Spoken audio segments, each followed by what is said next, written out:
आज के दिन सियासत नहीं करनी चाहिए। सियासत नहीं, बिल्कुल नहीं सियासत नहीं जी। चाहे पक्ष हो चाहे विपक्ष हो, एक ही आधार होना चाहिए कि भारत का पक्ष सर्वोपरि हो। अभी मेरी एक बहन नॉर्थ ईस्ट से आई थी, डिसिप्लिन की बात करी थी, लेकिन डिसिप्लिन के साथ जो सबसे ज्यादा जरूरी है वो संस्कार हैं। चाहे मणिपुर हो चाहे राजस्थान हो, यत्र तत्र नार्यस्तु पूज्यन्ते रमन्ते तत्र देवता, ये वो भूमि है। खाली पंडालों तक दुर्गा और काली की पूजा मत करिए, हर स्त्री का सम्मान करना सीखिए। ये संस्कार नहीं होंगे तो कभी ये देश उज्जवल नहीं होगा, क्योंकि ये एकमात्र विश्व में देश है जो अपनी भूमि को माँ की संज्ञा देता है। अगर माँ के समान आप मातृत्व का भाव और स्नेह नहीं रखते किसी भी परिस्थिति के लिए, तो ये देश कभी उज्जवल नहीं हो सकता। जी जी नमस्ते, पहले माफी चाहूंगा, थोड़ी देर हो गई। मैंने कहा मैं डिसिप्लिन में ही खड़ी हूँ। मैं डिसिप्लिन में खड़ी तो मेरी नजर जरूर है वहां पे, और मैं इसी का कायल हूँ।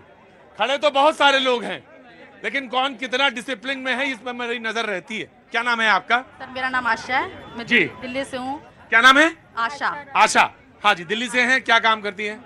मैं तो हाउस वाइफ हूँ। House wife. ये मेरी बेटी है स्पेशल जी।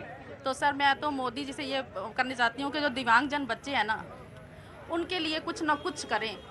जो हैंडीकैप है, चलो उनका माइंड सेट होता है, इन बच्चों का माइंड भी सेट नहीं होता। इनको जो काम बताएंगे ये वही कर सकते हैं। मैं चाहती हूँ कोई प्राइवेट कंपनी हो, कोई सरकारी हो, कुछ भी हो, कहीं भी XYZ, इन बच्चों को सीट मिलनी चाहिए।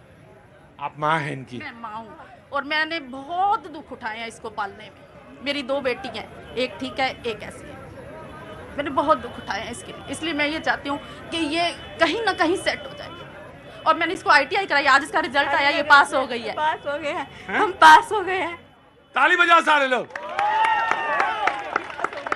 ITI में आज ये बहुत खुश है और मैं भी बहुत खुश हूँ, आप पास हो गई। मेरी बस यही रिक्वेस्ट है 15 अगस्त के उपलक्ष्य में कि मोदी जी इन बच्चों के लिए, मैं अपनी बच्ची के नहीं, मैं सब बच्चों के लिए मांगती हूँ। यही माँ होती है। मैं सिर्फ एक बात कहना चाहता हूँ, मैं एक ऐसा देश चाहता हूँ, तमाम सारे लोग बोल रहे हैं देश ऐसा हो जो इन तमाम बच्चों के लिए तो सोचे ही, उनके लिए तो आगे आए।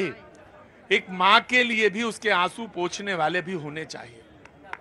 एक ऐसे पड़ोसी हो, एक ऐसे लोग हो जो कहें कि नहीं हम आपके लिए खड़े हैं, हम आपके लिए हैं। और माँ देखो कैसी माँ, कासिम साहब कैसी माँ, जो कह रही मैं अपने लिए कह ही नहीं रही हूं, मैं तमाम सारे बच्चों के लिए कह रहा हूं कि उनके लिए ऐसा होना चाहिए। आज आप पास हुई हैं, मैं आपके लिए बहुत बहुत बधाई, आपको बहुत बहुत बधाई। ITI आपने किया, कुछ कहना है? सर मैं हेल्थ सेनेटरी का काम कोर्स कर चुकी थी और अब मेरे को नौकरी चाहिए। नौकरी चाहिए। हम सारे लोग प्रयास करेंगे तुम्हारे लिए, नौकरी के लिए 100% करेंगे कोशिश, है ना? और तुम्हारी नौकरी होगी ऐसा लगता है मुझे। बस एक माँ का तो, और आपने तो दुनिया देश के लिए मांग लिया कि तमाम दिव्यांगों के लिए आप ऐसा कुछ करें। होगा, मुझे पता है कि इस बच्चे के साथ कितनी तकलीफें, कितना क्या होता है। सब माएँ हैं, सबको पता है, जिसके बच्चे ऐसे हैं ना उन्हें सबको एहसास है। ये बच्चे सब स्पेशल हैं और ये वो बच्चे हैं जो देश का गौरव भी है। के अंदर कोई छल कपट नहीं है बिल्कुल भी। इनको जैसा कहोगे ये वैसा ही काम करते हैं। जी, तो 2047 का नक्शा खींचने वालों के लिए वो तमाम सारी बातें सामने हैं। जी बाबू, कहां से आना हुआ? कौन हाथ उठा रहा? आप उठा रहे थे? जी जी स्वाति बोलिए। अभी मैम बहुत अच्छी बात कर रही थी, आपने जो कहा यत्र नार्यन्तु पूज्यन्ते रमन्ते तत्र देवता। अभी 18 जुलाई को यूनाइटेड नेशन ने एक सर्वे सामने रखा है, द पाथ टू इक्वल्स, ये हेडिंग करके एक रिपोर्ट आई है, जिसमें जान करके बहुत आश्चर्य होगा कि हमारे भारत में जहां हम बेटियों को, जहां स्त्रियों को देवी के रूप में पूजते हैं, सिर्फ 1% महिलाएं ऐसी हैं जो जेंडर इक्वालिटी और जेंडर पैरिटी को जीती हैं। इसका ये मतलब है कि जो पुरुष हैं उनके समान जीने का अधिकार भारत में सिर्फ और सिर्फ हम 1% महिलाओं को दे पाते हैं। तो ये हमारा दुर्भाग्य है। हमें अपने शास्त्रों की जो बातें हैं ना उसे आचरण में लाने की ज़रूरत है। हम पूजा करें ये बहुत अच्छी बात है, लेकिन हमारे कर्म में जब तक वो नहीं दिखेगा तब तक हम 2047 क्या आगे कभी भारत को विश्व गुरु के रूप में नहीं देख पाएंगे।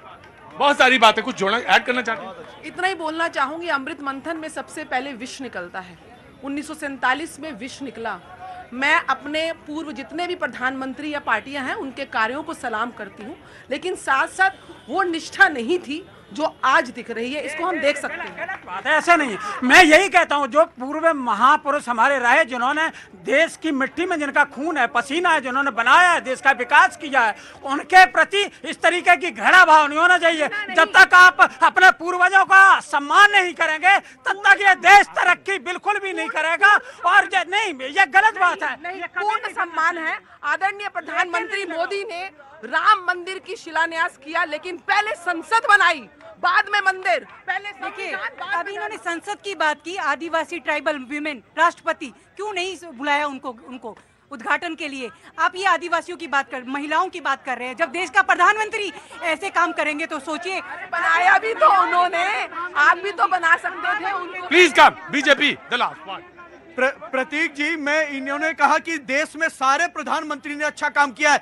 20 संसद में नरेंद्र मोदी जी ने कहा है कि मैं बिल्कुल कहता हूं कि इस देश के सारे प्रधानमंत्री ने अच्छा काम किया है। इसीलिए जब प्रधानमंत्री संग्रहालय बना तो कांग्रेस को दर्द होने लगा, नेहरू का नाम क्यों हटाया? इतनी अगर सबकी चिंता थी तो उसके नाम पे दर्द क्यों? और एक छोटा सा रिमार्क, वहां से हमारे कंप्यूटर इंजीनियर एक युवा जनता ने कहा कि आपके हाथ में जो माइक कैमरा है ना, वो राजीव गांधी जी की देन है। बिल्कुल, उस समय इस देश में ये टेक्नोलॉजी आई, तो अगर आप इस देश में टेक्नोलॉजी लाएंगे तो आपका कोई हक नहीं है कि 2G घोटाला करेंगे। इस देश में अगर आप एम्स बनाएंगे तो आपका कोई हक नहीं है कि आप भ्रष्टाचार करेंगे।